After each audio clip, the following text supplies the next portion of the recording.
Jack el Destripador fue el primer asesino en serie. En 1888 descuartizó al menos a 5 mujeres y nunca fue capturado. En aquella época no podían identificarse las huellas dactilares ni el grupo sanguíneo. Laura Richard es psicóloga del comportamiento del Departamento de Crímenes Violentos de Scotland Yard. Ha aceptado revisar este caso rodeado de mitos y teorías de conspiración.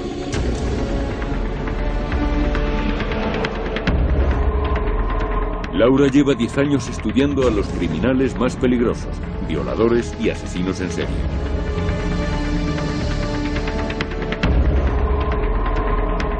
Ha reunido un equipo de especialistas que emplearán técnicas del siglo XXI para analizar a este asesino.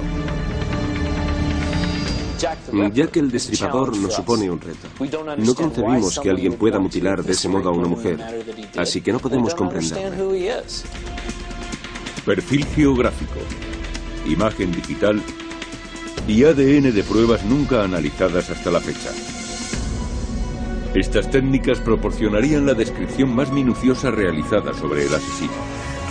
Dónde vivía, qué aspecto tenía y por qué mataba.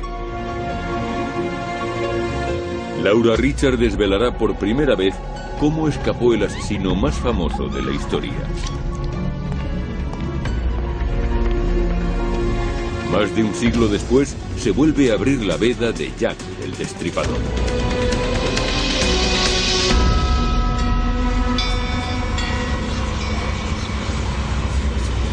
Jack el Destripador, el primer asesino en serie. But she was my wife, Polly Nichols. She was my sister Annie, the widow of John Chapman. Era un delincuente nato, un depredador que asesinaba mujeres. We lived together as man and wife. Her name was Liz Strider. No se limitaba a matarlas. Las mutilaba y las abandonaba en mitad de la calle. Había un componente de sadismo. Her name was Catherine Eddowes. Para Laura Richard, el caso de Jack el Destripador nunca se cerró. Hay muchos factores que me interesan de este caso, aparte del hecho de que ocurriera en Londres, donde vivo y trabajo. Me llama la atención la vulnerabilidad de las víctimas, lo triste de sus vidas y el modo en que acabaron.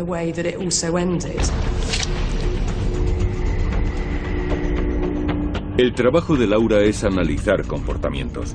Cualquier actitud que tome un asesino es una pista sobre su personalidad.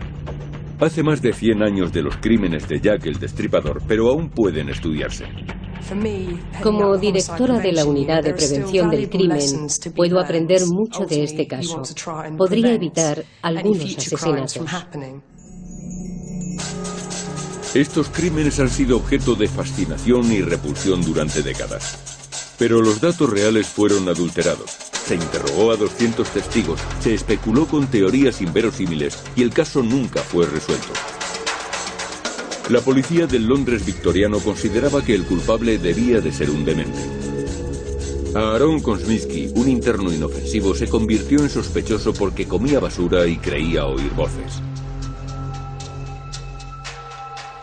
Después llegaron las teorías de la conspiración. Se mencionó al príncipe heredero Albert Edward, nieto de la reina Victoria. Tenía coartadas imposibles para todas las noches de los crímenes.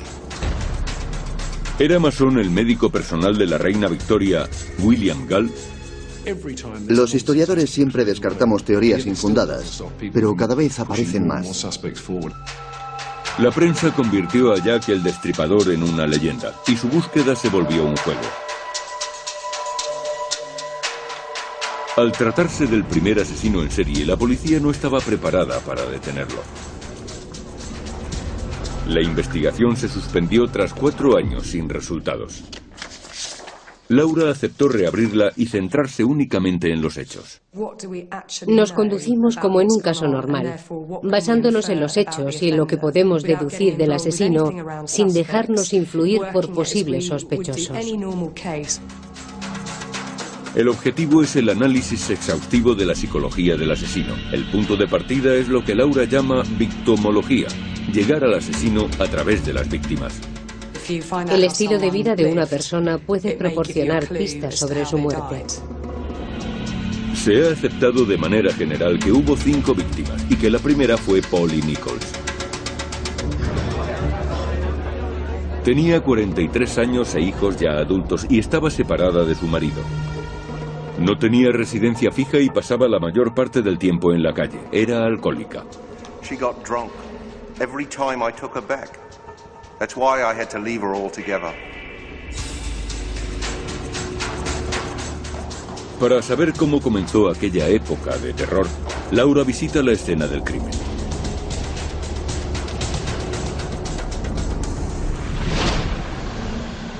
Una imagen vale más que 1000 palabras.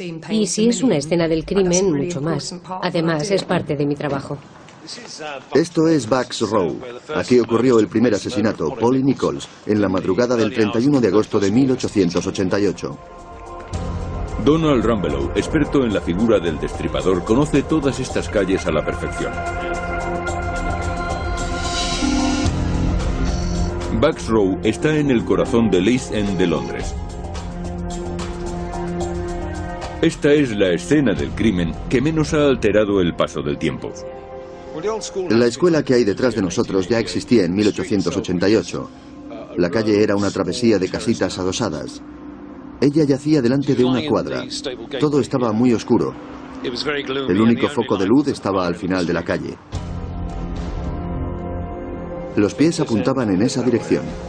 ¿Quién la encontró? El cuerpo fue encontrado por 2 hombres que iban de camino al trabajo, Charles Cross y John Paul. Cross la vio primero, pero pensó que no era más que una lona.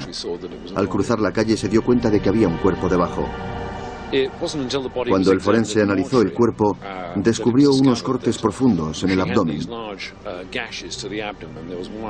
Había cortes que medían entre 15 y 20 centímetros, y muchos otros que lo atravesaban de lado a lado. Las heridas de Polly fueron suficientes para causarle la muerte. Sus órganos sexuales estaban mutilados y Laura quiere averiguar la razón.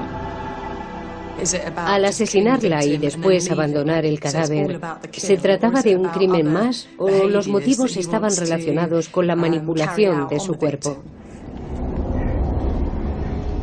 Polly no fue violada, pero la naturaleza y la brutalidad del ataque dan una idea del estado mental del asesino. No fue violada, pero no podemos descartar el móvil sexual. Estamos hablando de un nivel de violencia tan alto que perfectamente podrían haber intervenido factores sexuales. Estoy convencida de que Jack el Destripador era un asesino sexual. El móvil sexual indica que podría ser obra de un hombre. Pero para saber qué llevó al asesino hasta Polly Nichols, Laura necesita conocer su historia. Todo es útil. Saber dónde compraba, quién era importante en su vida, si tenía pareja o compañeros y el estrato social de su familia. La causa de su muerte, la razón por la cual fue escogida, subyace en su estilo de vida. She was my wife. I don't think she had any enemies. She was too good for that. Laura solicita la ayuda de un patólogo para averiguar cuál era el método del asesino y encontrar un patrón en sus crímenes.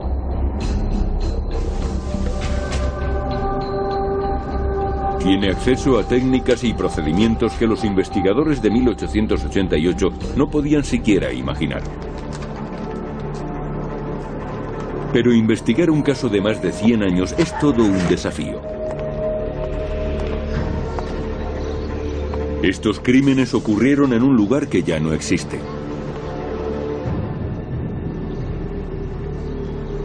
Para comprender lo que ocurrió, antes debe saber cómo era Whitechapel. Un barrio del East End donde vivía Polly Nichols y donde el destripador perpetraba sus crímenes. ¿Por qué estaba Polly en Bucks Row? Probablemente buscaba clientes. Había tenido 3 ese día, pero se había gastado el dinero en Ginebra. ¿Era una prostituta? Era una prostituta y estaba buscando un cliente. Se sentía muy atractiva porque tenía un sombrero nuevo. Estaba borracha, pero aún así se veía guapa. Las profesionales del sexo, las prostitutas, eran víctimas potenciales debido a su accesibilidad. Polly Nichols vivía en una situación de riesgo. Antes incluso de la aparición del destripador, la zona donde vivía era una de las más peligrosas. El 55% de los niños nacidos en el East End morían antes de los 5 años. Era una sociedad en la que dominaban la pobreza y el alcohol. El alcohol sacudió los barrios marginales de Londres como haría la cocaína en Estados Unidos un siglo después. Era una zona violenta, alcohol, prostitutas y niños maltratados. Todo se debía a las terribles condiciones de vida y trabajo del East End londinense. Las mujeres como Polly se dedicaban a la prostitución para sobrevivir. Según algunas estadísticas, 1 de cada 16 hogares hacía las veces de burdel. Y en los 2 kilómetros cuadrados de Whitechapel había aproximadamente 500 prostitutas. Para que se haga una idea de la miseria en la que vivían, le diré que se prostituían por 2 peniques o una rebanada de pan rancio. Polly Nichols y las demás víctimas del destripador vivían en esas condiciones. Es quizás el único caso de asesinatos en serie en el que las escenas del crimen están a menos de 2 horas de distancia unas de otras.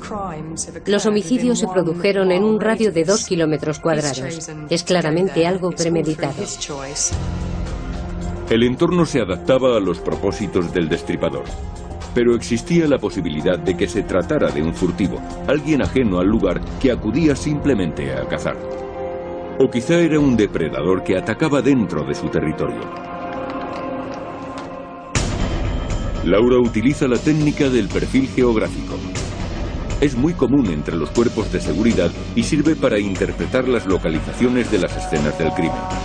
El perfil geográfico fue inventado por el ex policía y matemático Kim Rosmo, de la Universidad de Texas. Años atrás había descubierto que era posible utilizar las localizaciones de las escenas del crimen para ubicar la base del asesino. La mayoría de los criminales operan fuera de sus casas para encontrar objetivos. Cometen los crímenes cerca, pero no demasiado. Se preocupan por su anonimato y prefieren no actuar en una zona en la que puedan ser identificados. El Dr. Rosmo emplea una fórmula basada en casos resueltos. Incluye información de las escenas del crimen y del entorno, como casas, calles y zonas públicas, y calcula la procedencia del atacante. Un programa realiza millones de cálculos para determinar el área de procedencia más probable. Genera un mapa que indica la probabilidad con colores. En negro, la zona menos probable de albergar la base del atacante, y en rojo, la más probable. Teniendo en cuenta que los asesinatos ocurrieron en un área reducida, el Dr. Rosmo puede determinar la calle por la que deberían de haber empezado las pesquisas en 1888. Mientras espera los resultados del perfil geográfico, Laura analiza el segundo asesinato. Ocurrió 9 días después de que se hallara el cadáver de Polly y a menos de 1 kilómetro, en Hanbury Street. La víctima se llamaba Annie Chapman. Este edificio, la casa consistorial de Soderick, era la oficina del forense. La oficina divulgó los crímenes del destripador. Laura ha venido a hablar con Neil Selden. Ha estudiado las vidas de las víctimas y según él, Annie Chapman estaba en una espiral de autodestrucción. ¿Puede decirme algo más al respecto? Sí, todas pertenecían a la clase obrera. Annie Chapman tal vez tuviera un origen un poco más alto. Her husband died 18 months ago now. After that, she rather gave up. El matrimonio llevaba una vida muy normal. John trabajaba como cochero en Bond Street. Pero al parecer Annie robaba dinero a la familia de sus jefes y ambos terminaron por perder sus trabajos. Fue entonces cuando empezaron a tener problemas con la bebida.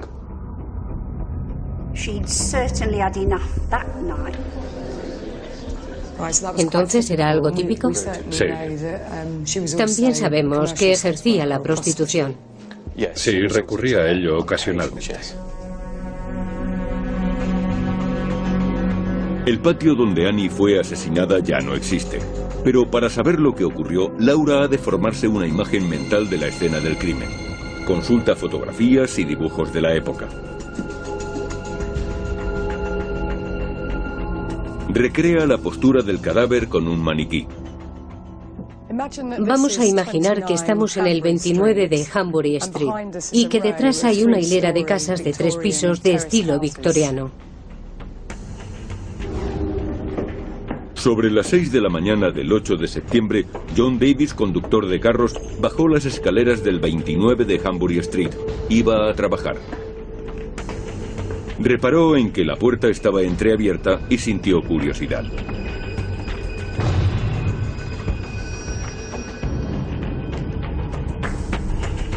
The head was 6 inches in front of the bottom step. The left arm lay across the left breast. The legs were drawn up, feet resting on the ground, and the knees turned outward. Me fijé enseguida en que la escena era muy parecida a la del asesinato de Polly Nichols. La víctima había sido colocada como si la estuvieran exponiendo. El corte en el cuello era tan profundo que casi había sido decapitada. Le faltaba parte del útero. Le habían sacado los intestinos y se los habían colocado sobre el hombro izquierdo. Un testigo describió la escena. Todos los que vieron el cuerpo estaban aterrorizados, a punto de salir corriendo. En su técnica hay factores meramente funcionales. Dominar a la víctima, evitar que grite, inmovilizarla en el menor tiempo posible. Pero hay otros detalles que delatan su método. La satisfacción que todo el proceso le producía son factores exclusivos de este atacante en particular. Abrir a la víctima, sacarle los intestinos, colocárselos encima y llevarse consigo el útero es sin duda el resultado de una decisión que había tomado con anterioridad y conscientemente. Laura observa un comportamiento racional por parte del destripador incluso mientras asesina. Pretendía provocar miedo y perplejidad. Era parte de la emoción. El cuerpo había sido colocado a la vista de todo el mundo de manera intencionada. Ese asesino sentía interés por la reacción del público y por el impacto que tenían sus actos. Era racional y calculador. Pero se colocaba en una situación en la que el riesgo de ser descubierto era muy alto. En el 29 de Hambury Street vivían 17 personas que entraban y salían constantemente. Podía haber sido sorprendido en cualquier momento.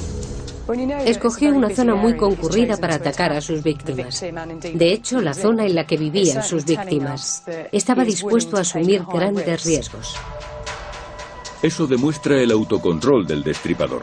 Se trata de alguien que no puede dominar sus impulsos de matar a pesar del peligro. O bien de alguien muy disciplinado y confiado que sopesa los riesgos y juega con ellos. El comportamiento de Annie nos da la clave. Probablemente se fuera con él voluntariamente. De haber sido obligada, hubieran forcejeado y los vecinos lo habrían oído. Lo más seguro es que pensara que se trataba de un cliente inofensivo. Él la haría sentirse cómoda.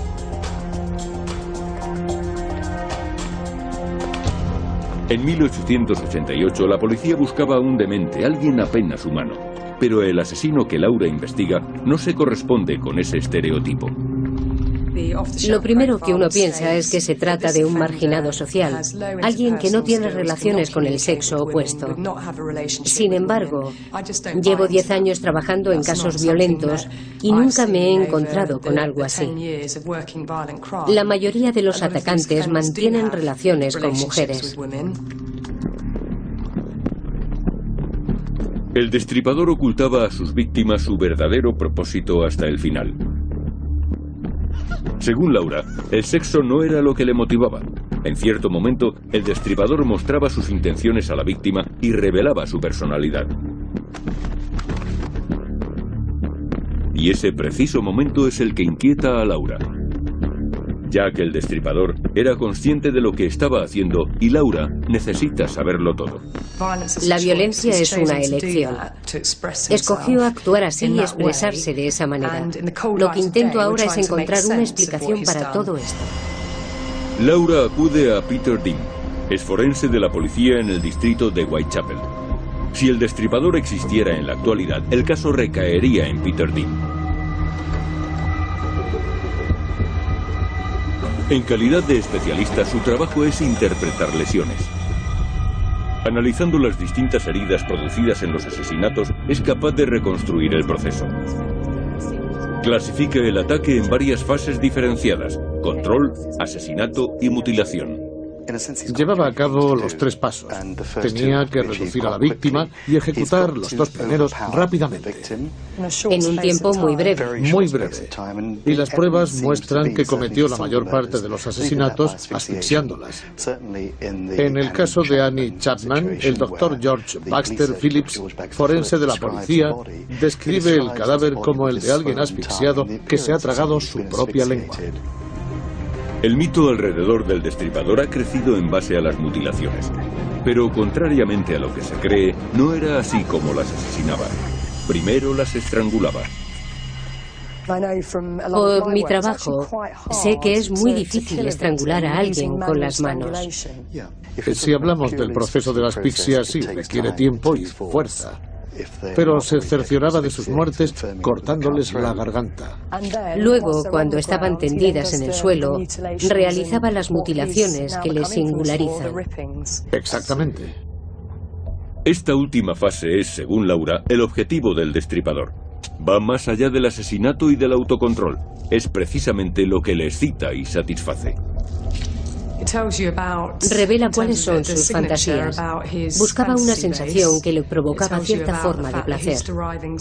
Deduzco que se trata de algo que tiene que ver con la ira, el poder y el control. No mataba descuartizando, mataba para descuartizar. Esta particularidad es lo que provoca tanta fascinación en torno a sus crímenes y lo que ha dado origen a uno de los mayores mitos relacionados con el caso. El forense que practicó la autopsia a Annie Chapman fue el primero en proponer que el asesino era un cirujano. Reconoció técnicas quirúrgicas en las heridas, pero es una teoría con poco fundamento. Posteriormente, algunos médicos se han mostrado en desacuerdo. El doctor Bond revisó todas las autopsias y afirmó que el asesino no tenía conocimientos de anatomía o cirugía, ni siquiera los de alguien que hubiera trabajado de carnicero en un matadero o en otros oficios propios de la época. Para Laura hay un aspecto mucho más importante que la formación médica del destripador: el proceso psicológico que lleva a cometer este daño a otra persona. Hablamos fríamente, centrándonos en los hechos, pero matar a alguien supone un proceso mental tremendo. Laura lleva 7 años estudiando asesinos y sus motivaciones. El destripador perpetró sus crímenes hace un siglo, pero según Laura, no dista mucho de los asesinos actuales. He recopilado mucha información sobre criminales violentos y asesinos en serie y me he remontado hasta sus infancias para encontrar experiencias traumáticas. Y si habían sufrido algún tipo de abuso físico, emocional o psicológico, algo que les convirtiera en lo que son. La gente indefensa suele tener ansias de poder, ya que el destripador encaja muy bien ahí. A Laura, la experiencia le dicta que la crueldad del destripador tiene su origen en algo que él mismo experimentó. De acuerdo con Peter Dean, la manera que escogió para expresar su ira le permitió infligir daños terribles y escapar sin siquiera mancharse de sangre. ¿Hasta qué punto se manchaba de sangre?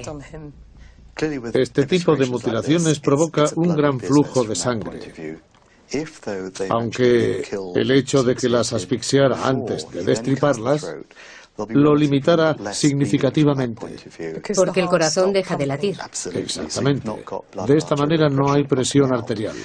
Y si todo se desarrollaba de noche y además llevaba un abrigo oscuro, tenía más posibilidades de pasar desapercibido entre la multitud y escapar.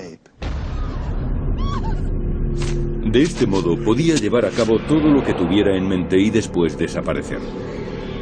El destripador había atacado 2 veces en un mes. Tras estos 2 asesinatos, el gobierno y el pueblo de Londres advirtieron que se enfrentaban a algo diferente y terrorífico. Mientras aguardaban, no podían imaginar que cometería 2 crímenes más en solo 1 hora. Y que dejaría tras de sí un rastro que podría retomarse más de un siglo después. Para Laura, el tiempo transcurrido es irrelevante. Aborda el caso con las mismas herramientas que emplearía si colaborase en una investigación actual.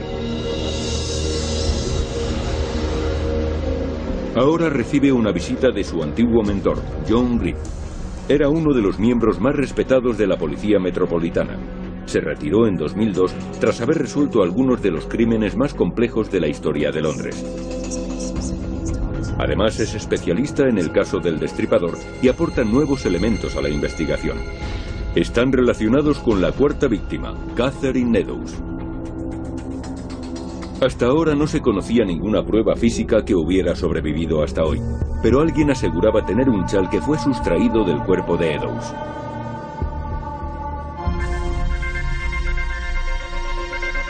Los forenses se han desplazado para recoger muestras.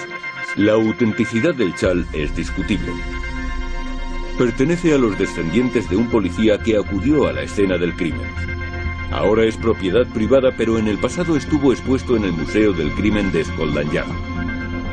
Si es auténtico, se trata de la última conexión física con el destripador. Este es el supuesto chal de Catherine Eddowes. Tenemos que hacer pruebas para saber si el ADN encontrado en él se corresponde con el de alguno de sus familiares aún vivos.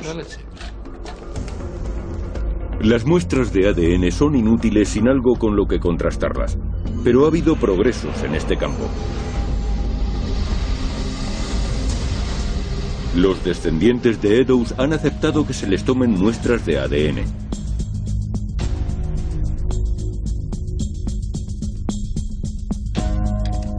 Teniendo en cuenta que el chal nunca ha estado en contacto con la familia, si demostramos que ha existido tal distancia, podremos demostrar que se trata del chal de Catherine Eddowes, pero debemos hacer las pruebas pertinentes.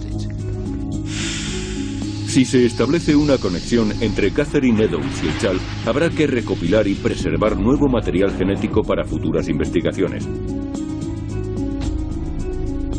Esta puede ser la última oportunidad de conseguir ADN del destripador.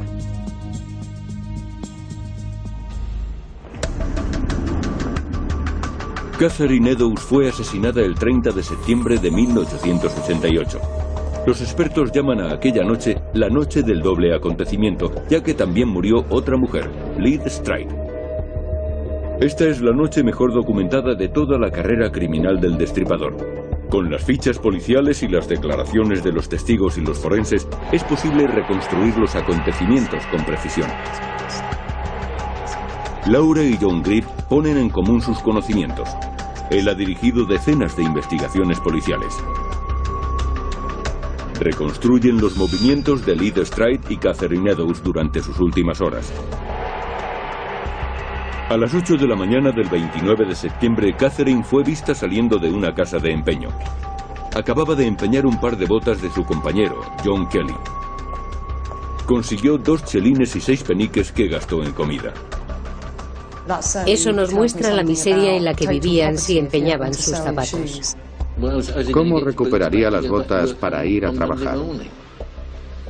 ¿De dónde sacaría 2 chelines y 6 peniques? Se sabe que Catherine Eddowes ejercía la prostitución y seguramente tuviera otra fuente de ingresos, ya que gastaba mucho dinero en bebida. Los informes la sitúan en Aldgate High Street a las 6 de la tarde. Estaba muy borracha, lo que la volvería más vulnerable. Era justo la misma situación que la de los otros 3 casos. A 1 kilómetro de distancia, Liz también había estado bebiendo. La vieron en la taberna Queen's Head y más tarde en el bar de Bricklayer Arm. No tenían mucho más que hacer. Estaban el alcohol y el sexo, nada más. Al igual que Catherine, Elizabeth Stride también era prostituta. Había nacido en Suecia en 1843, pero gran parte de su historia es confusa, ya que Liz mentía acerca de su pasado. She told me that she'd been married and that her husband died when the Princess Alice sank. It wasn't true. De acuerdo con los registros, Catherine Eddowes fue detenida a las 8 de la tarde por embriaguez e incapacidad. Las 2 mujeres llevaban vidas similares en la misma zona geográfica. Ambas eran prostitutas. Había mucha gente en la calle esa noche.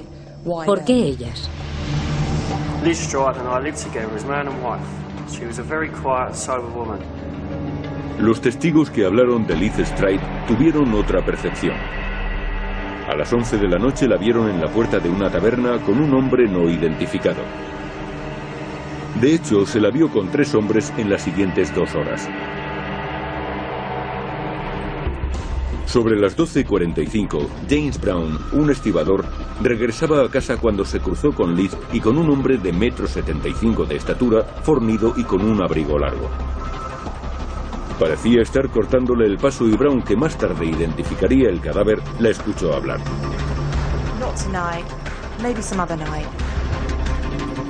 Hay una serie de descripciones que podrían referirse a diferentes hombres o apuntar todas hacia la misma persona. Ejercer la prostitución supone un gran riesgo. Las prostitutas están a merced de cualquiera, pero son igualmente un elemento problemático en una investigación.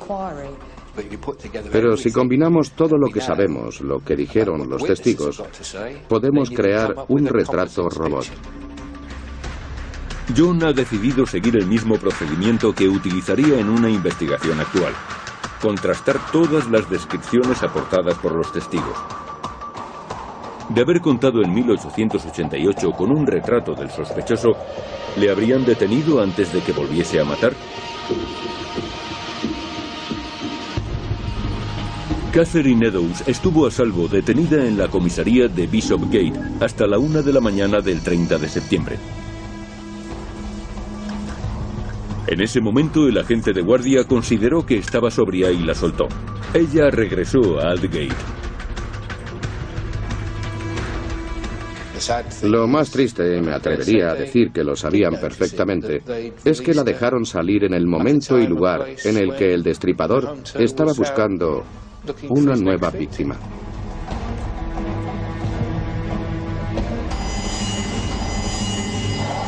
Ya se había encontrado con Liz Stride y su cuerpo yacía en Berners Street. Cuando lo descubrieron a las 12:45 de la noche, todavía estaba caliente. El corte en la garganta todavía sangraba. Había muerto menos de 5 minutos antes. Aparte de esa herida, no había nada más. No estaba mutilada. Los que descubrieron el cadáver habían interrumpido el trabajo del asesino. Al entrar en el patio, lo perturbaron. Pero no fueron lo suficientemente rápidos como para salvar a Liz Stride, y puede que involuntariamente determinasen el destino de Catherine Eddowes.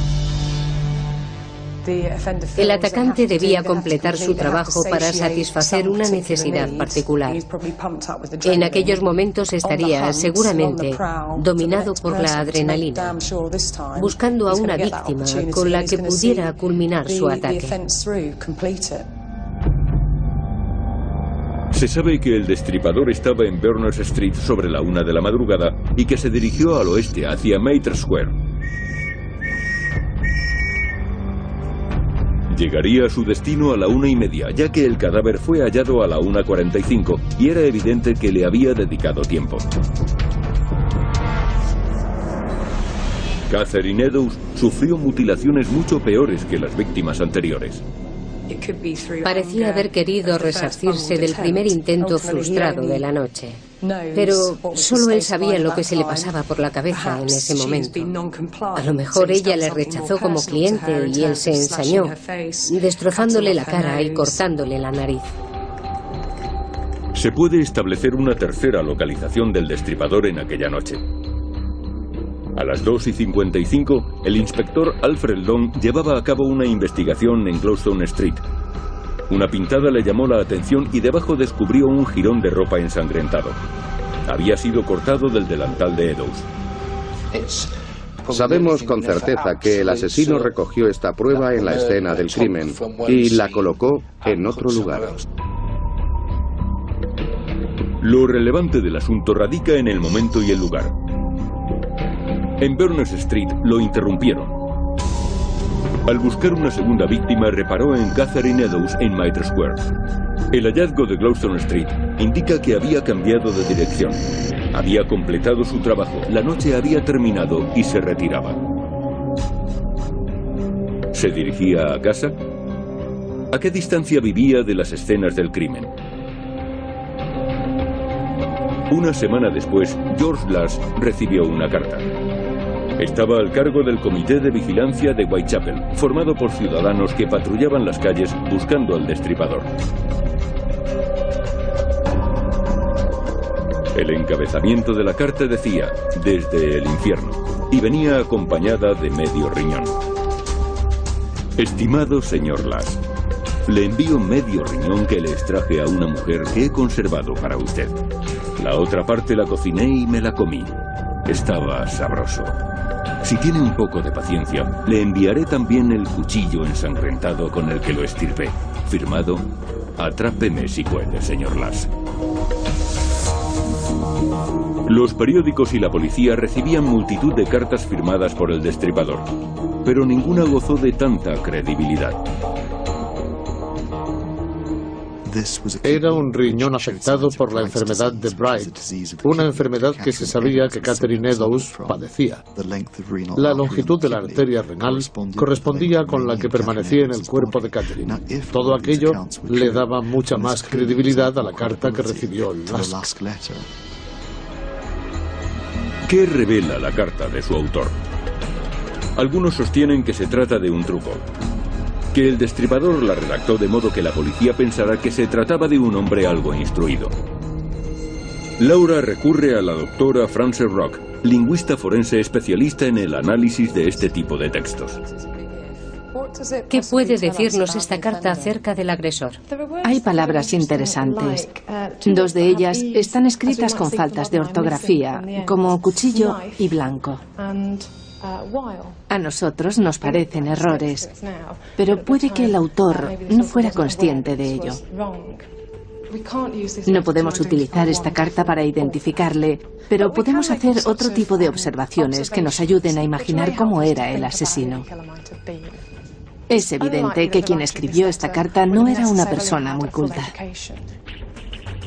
La carta revela poco de su autor, pero teorías de la conspiración aparte, la prueba más evidente es que el autor no era un hombre cultivado. Eso lo sitúa en las clases más bajas. Para Laura, la carta ofrece dos pistas más: la referencia al canibalismo y el hecho de que Lass fuera el destinatario. Solo he tratado dos casos en los últimos 10 años en los que ha habido elementos de canibalismo. Casos en los que han extraído un órgano con la intención de cocinarlo y consumirlo. Quizás era lo que quería que la gente creyera para aterrorizar a la comunidad y tener un impacto más grande. A diferencia de las otras cartas que eran fraudes evidentes, no se comunicó la existencia de esta última al gobierno ni a la prensa. El destripador no pretendía un impacto a nivel nacional. la envió a un cabecilla del barrio porque su interés se limitaba a Whitechapel. Todas las pruebas apuntaban en la misma dirección. El destripador era alguien de la zona. La mañana del 9 de noviembre de 1888, Thomas Bowyer se desplazó hasta Maylor's Court en Whitechapel para cobrar un alquiler. Al no recibir respuesta, se asomó por la ventana. Más tarde relataría a la prensa que lo que vio allí dentro era obra del diablo.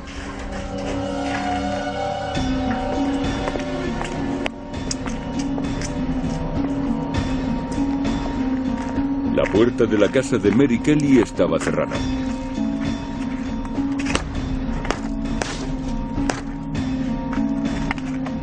Había partes de su cuerpo por toda la habitación. Se sabe menos de esta víctima que de las anteriores. Era más joven que las demás, tenía alrededor de 25 años y era conocida por su belleza, pero no se conservan fotografías. También era prostituta, pero de todas las víctimas del destripador, solo ella tenía un domicilio fijo. Fue la única a la que asesinaron en una casa.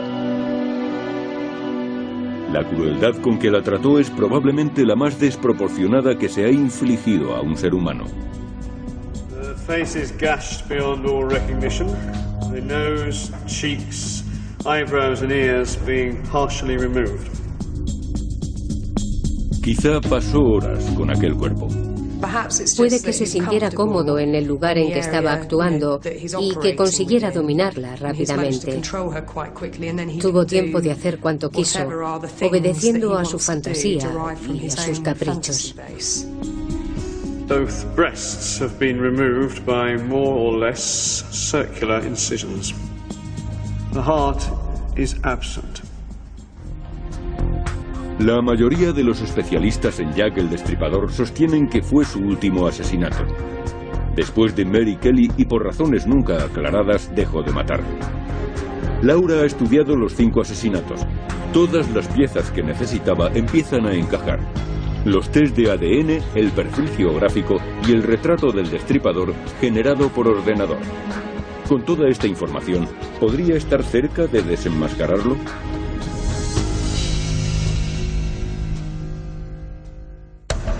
Laura ha elaborado un análisis psicológico del asesino a partir del estudio de los criminales más peligrosos.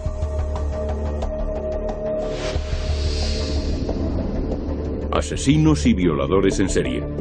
Los homólogos actuales de Jack el Destripador. John Grieve, antiguo director de la Brigada de Homicidios de Scotland Yard, ha seguido investigando y aporta 2 nuevos elementos. El primero es el resultado de un intento de extracción de ADN de una prenda que supuestamente perteneció a Catherine Eddowes, la 4ª mujer asesinada. Era la última oportunidad, más de un siglo después, de obtener pruebas directamente relacionadas con el destripador y sus víctimas. Pero el test no reveló ningún rastro de ADN. No mostraba nada útil, nada que pudiese resultar definitivo o que pudiera servirnos siquiera como prueba. Sin el ADN no es posible hacer nada. Cerramos esa línea de investigación. Han pasado 118 años desde los asesinatos. Todas las pruebas físicas han desaparecido o han sido contaminadas. Sin embargo, existen muchas pruebas inalterables al paso del tiempo. John ha revisado las declaraciones de los testigos. Se asume de manera general que nadie vio al asesino y que simplemente desapareció en la niebla de Londres. Pero no fue así. Mucha gente le vio y la policía tomó nota de sus declaraciones. La policía recogió 13 descripciones de distintos testigos que hablaban de un hombre que merodeaba por la zona. Pero se trata de testigos circunstanciales, lo que plantea un problema. Algunas declaraciones difieren mucho. Describen a personas distintas. Pero muchas son lo bastante similares como para referirse al mismo hombre. Si combinamos todas estas descripciones, podremos elaborar un retrato robot. Utilizando todos los datos de las declaraciones y los informes policiales, se crea un retrato robot igual que se haría en un caso actual.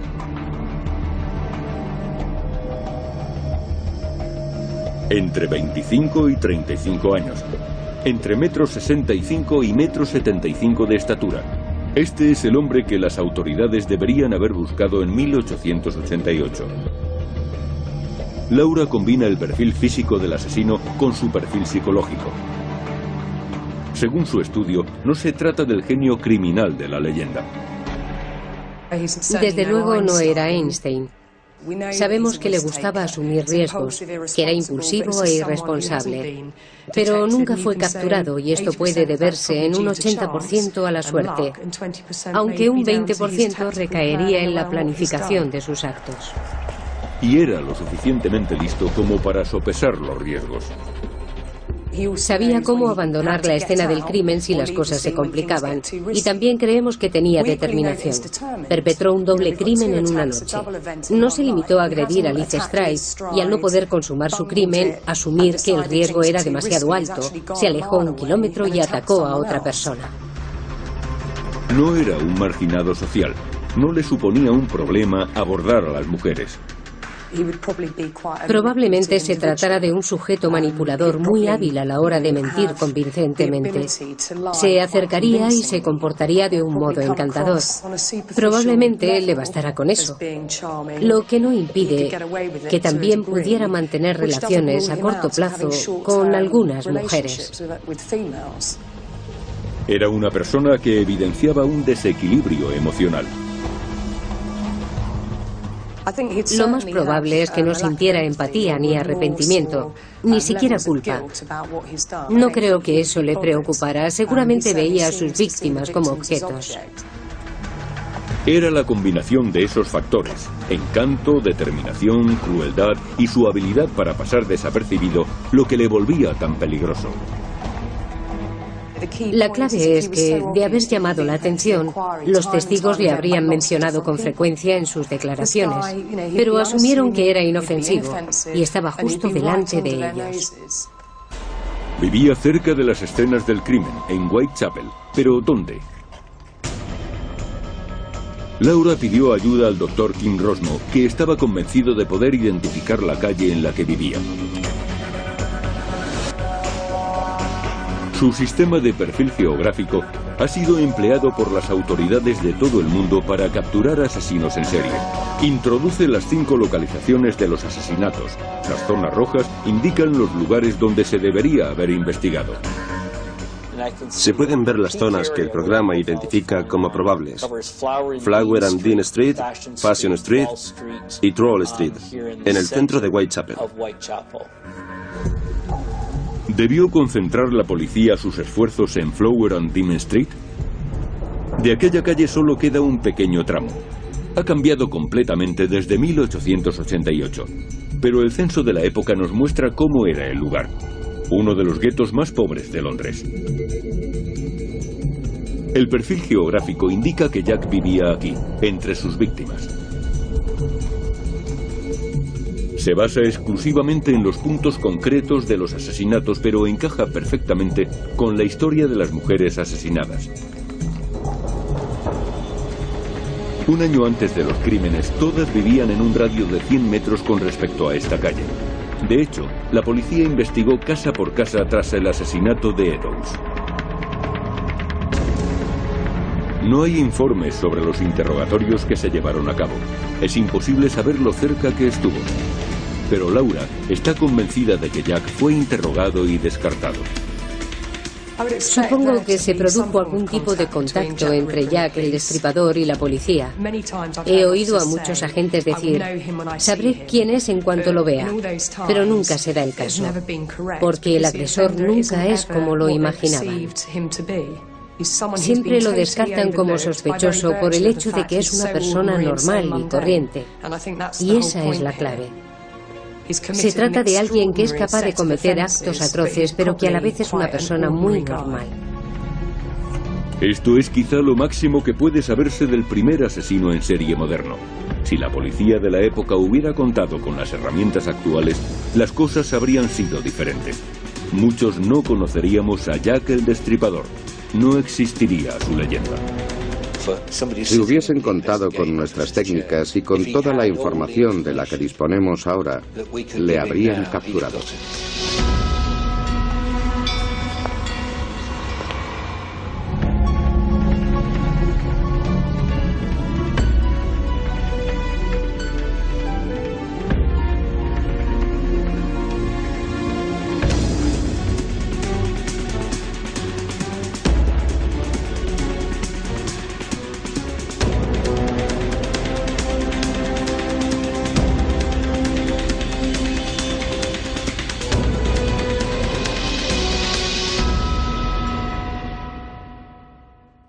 El cuello era tan profundo que casi había sido decapitada.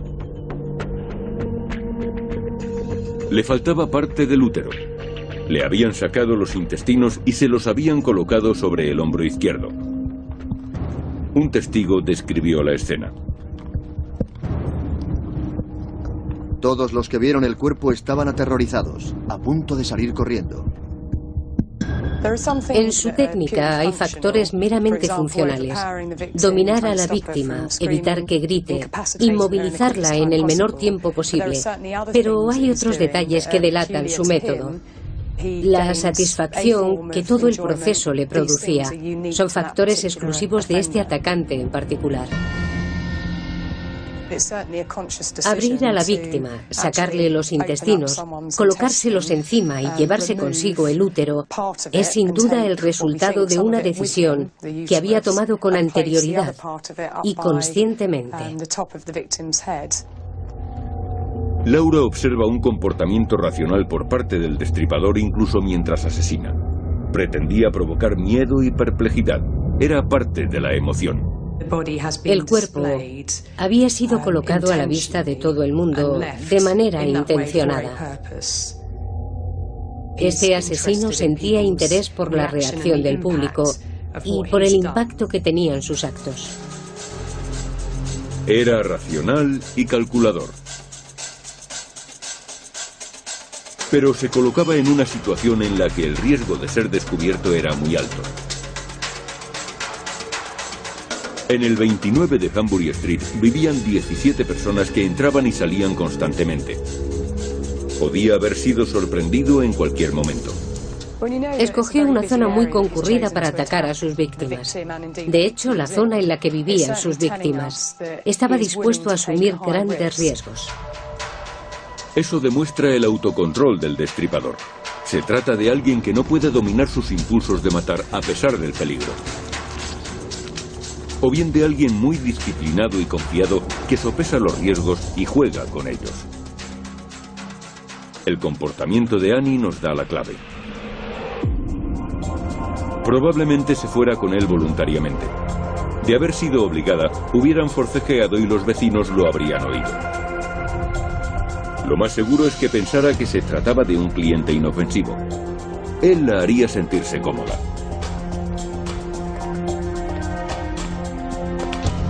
En 1888 la policía buscaba a un demente, alguien apenas humano.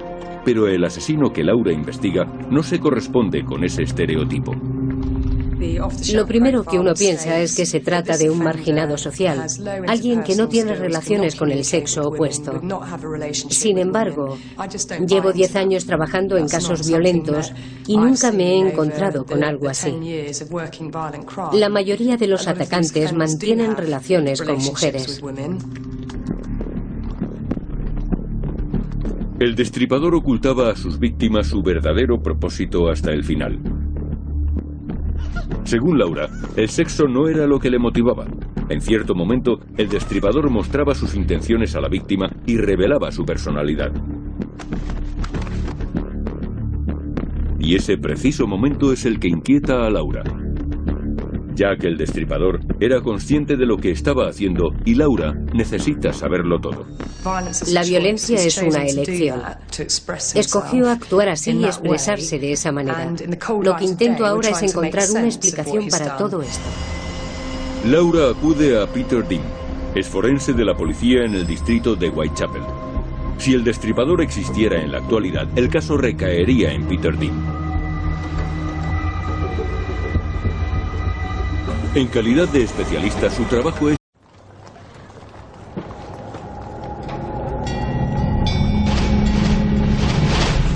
Jack el Destripador. Fue el primer asesino en serie. En 1888 descuartizó al menos a 5 mujeres y nunca fue capturado. En aquella época no podían identificarse las huellas dactilares ni el grupo sanguíneo. Laura Richard es psicóloga del comportamiento del Departamento de Crímenes Violentos de Scotland Yard. Ha aceptado revisar este caso rodeado de mitos y teorías de conspiración.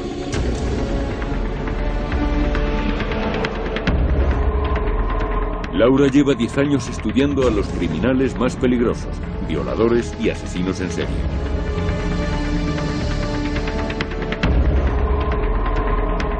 Ha reunido un equipo de especialistas que emplearán técnicas del siglo XXI para analizar a este asesino. Jack el Destripador nos supone un reto. No concebimos que alguien pueda mutilar de ese modo a una mujer, así que no podemos comprenderlo. Perfil geográfico, imagen digital y ADN de pruebas nunca analizadas hasta la fecha. Estas técnicas proporcionarían la descripción más minuciosa realizada sobre el asesino. Dónde vivía, qué aspecto tenía y por qué mataba. Laura Richard desvelará por primera vez cómo escapó el asesino más famoso de la historia. Más de un siglo después, se vuelve a abrir la veda de Jack el Destripador.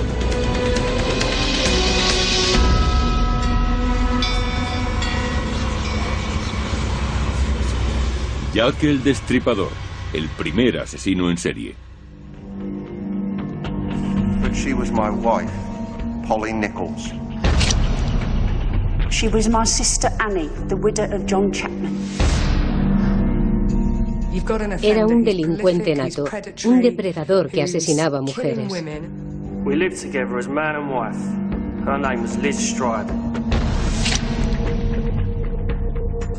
No se limitaba a matarlas. Las mutilaba y las abandonaba en mitad de la calle. Había un componente de sadismo. Her name was Catherine Eddowes. Para Laura Richard, el caso de Jack el Destripador nunca se cerró. Hay muchos factores que me interesan de este caso, aparte del hecho de que ocurriera en Londres, donde vivo y trabajo. Me llama la atención la vulnerabilidad de las víctimas, lo triste de sus vidas y el modo en que acabaron.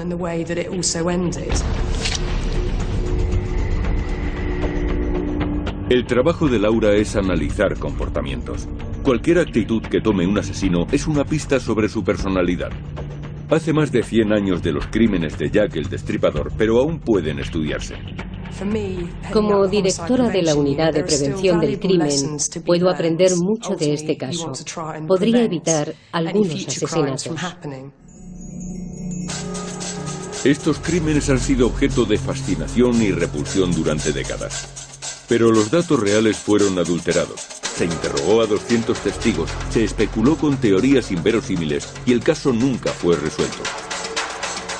La policía del Londres victoriano consideraba que el culpable debía de ser un demente. Aaron Kosminski, un interno inofensivo, se convirtió en sospechoso porque comía basura y creía oír voces. Después llegaron las teorías de la conspiración. Se mencionó al príncipe heredero Albert Edward, nieto de la reina Victoria. Localizaciones de las escenas del crimen para ubicar la base del asesino. La mayoría de los criminales operan fuera de sus casas para encontrar objetivos. Cometen los crímenes cerca, pero no demasiado. Se preocupan por su anonimato y prefieren no actuar en una zona en la que puedan ser identificados. El Dr. Rosmo emplea una fórmula basada en casos resueltos. Incluye información de las escenas del crimen y del entorno, como casas, calles y zonas públicas, y calcula la procedencia del atacante. Un programa realiza millones de cálculos para determinar el área de procedencia más probable. Genera un mapa que indica la probabilidad con colores. En negro, la zona menos probable de albergar la base del atacante, y en rojo, la más probable. Teniendo en cuenta que los asesinatos ocurrieron en un área reducida, el Dr. Rosmo puede determinar la calle por la que deberían de haber empezado las pesquisas en 1888. Mientras espera los resultados del perfil geográfico, Laura analiza el segundo asesinato. Ocurrió 9 días después de que se hallara el cadáver de Polly y a menos de 1 kilómetro, en Hanbury Street. La víctima se llamaba Annie Chapman. Este edificio, la casa consistorial de Soderick, era la oficina del forense. La oficina divulgó los crímenes del destripador. Laura ha venido a hablar con Neil Selden. Ha estudiado las vidas de las víctimas y según él, Annie Chapman estaba en una espiral de autodestrucción. ¿Puede decirme algo más al respecto? Sí, todas pertenecían a la clase obrera. Annie Chapman tal vez tuviera un origen un poco más alto. Her husband died 18 months ago now. After that, she rather gave up. El matrimonio llevaba una vida muy normal. John trabajaba como cochero en Bond Street. Pero al parecer Annie robaba dinero a la familia de sus jefes y ambos terminaron por perder sus trabajos. Fue entonces cuando empezaron a tener problemas con la bebida.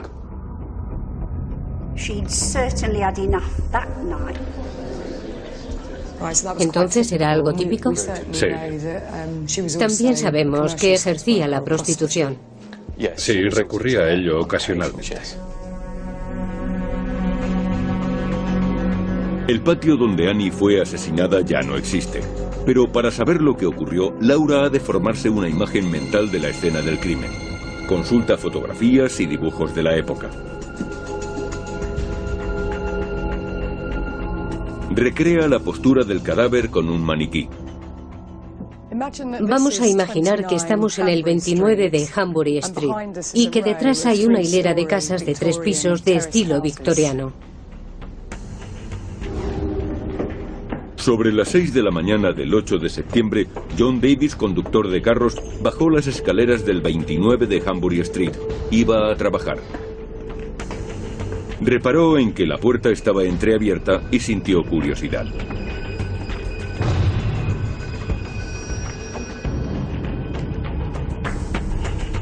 The head was 6 inches in front of the bottom step.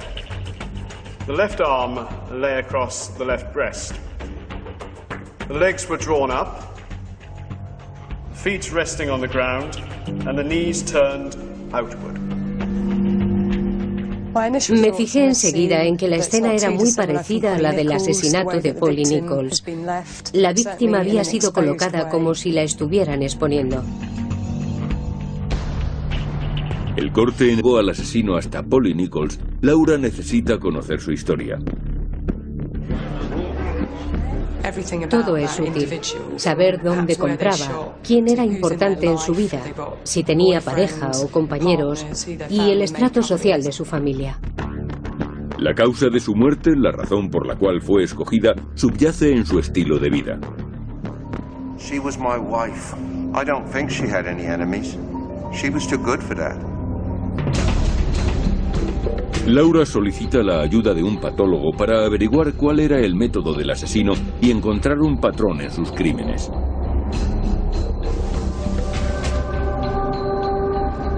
Tiene acceso a técnicas y procedimientos que los investigadores de 1888 no podían siquiera imaginar. Pero investigar un caso de más de 100 años es todo un desafío. Estos crímenes ocurrieron en un lugar que ya no existe.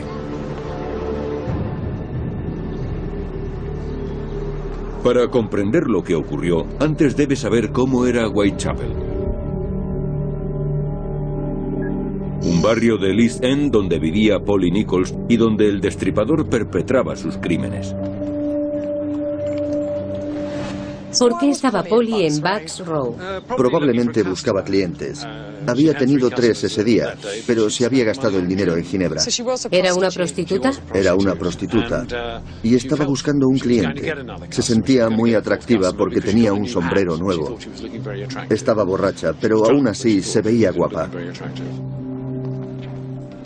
Las profesionales del sexo, las prostitutas, eran víctimas potenciales debido a su accesibilidad.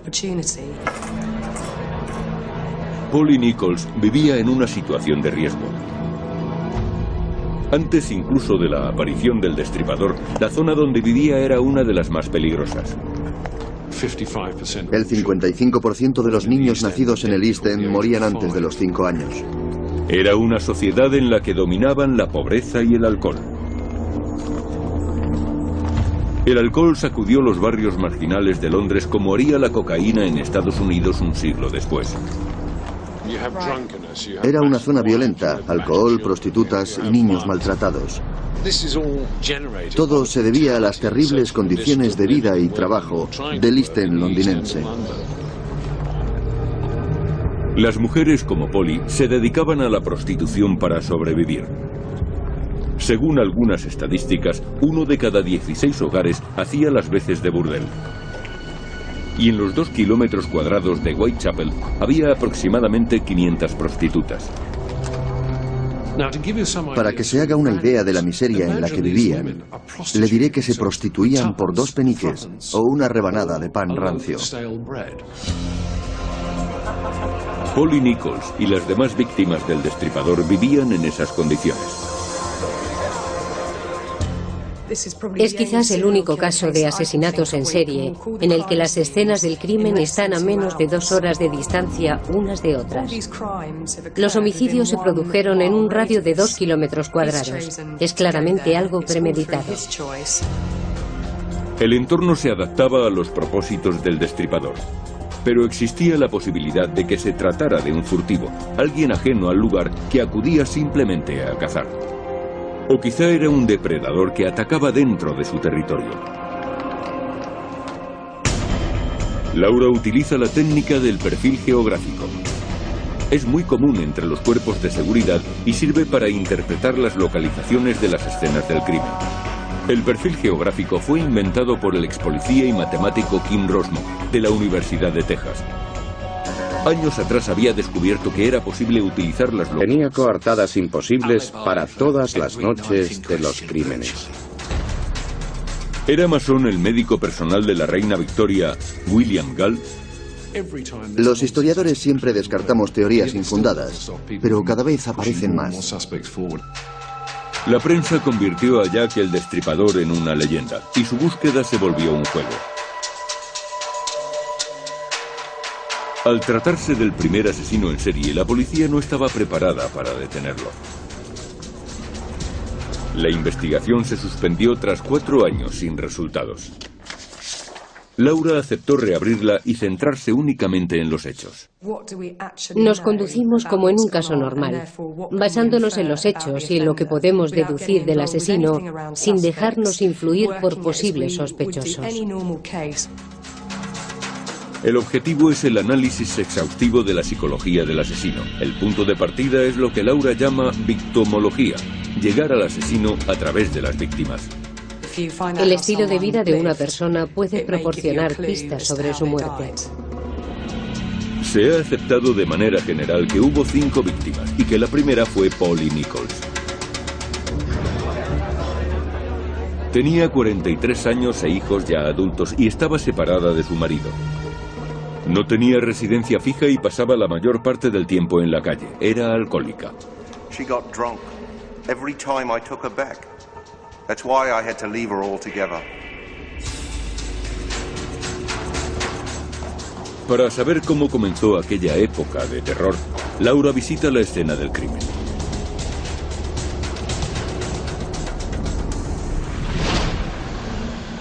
Una imagen vale más que 1000 palabras. Y si es una escena del crimen, mucho más. Además, es parte de mi trabajo. Esto es Bucks Row. Aquí ocurrió el primer asesinato, Polly Nichols, en la madrugada del 31 de agosto de 1888. Donald Rumbelow, experto en la figura del destripador, conoce todas estas calles a la perfección. Bucks Row está en el corazón del East End de Londres.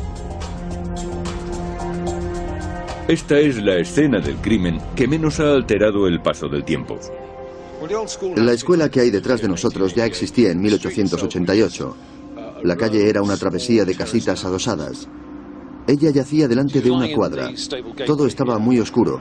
El único foco de luz estaba al final de la calle. Los pies apuntaban en esa dirección. ¿Quién la encontró? El cuerpo fue encontrado por dos hombres que iban de camino al trabajo, Charles Cross y John Paul.